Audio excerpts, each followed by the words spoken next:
কোনটা এঁচোড় কোনটা নিরামিষ তরকারি বোঝা যাচ্ছে না। এই তো এঁচোড়, এই যে এই তো এঁচোড়, এটা এঁচোড়, এটাতে উচ্ছে ভাজা, আর এটা হচ্ছে তোমার নিরামিষ তরকারি। নিরামিষ না, মাছের মাথা দিয়ে। আচ্ছা, মাছের মাথা দিয়ে একটা জাবড়া তরকারি করেছো। আর খাসির চর্বি দিয়ে এঁচোড়। হ্যাঁ ব্যাস, আজ দুপুরেই খাওয়া দাওয়া। আজকে আর রান্না বান্না হয়নি, কালকে যা ছিল তাই দিয়েই খাওয়া দাওয়া হচ্ছে। রোজ রোজ রান্না করতে হবে না, গ্যাস পাওয়া যাচ্ছে না, বুঝতে পারছো না?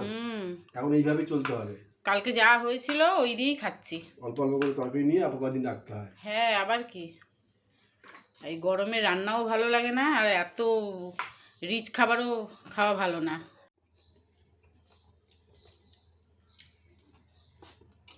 বাবা মন দিয়ে খাচ্ছ, কেমন হয়েছে? দারুণ হয়েছে, দারুণ। দারুণ, এটাকে বলে গাছ পাটা। গাছ পাঠা। এত ভালো হচ্ছে, আবার চর্বি দিয়েছো তো, পুরো খাসির টেস্ট এসে গেছে।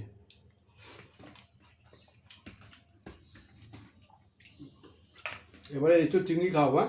হ্যাঁ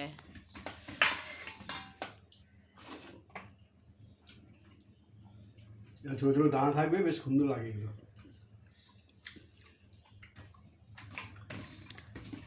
ঠিক আছে, খাও, খেয়ে নাও। হ্যাঁ।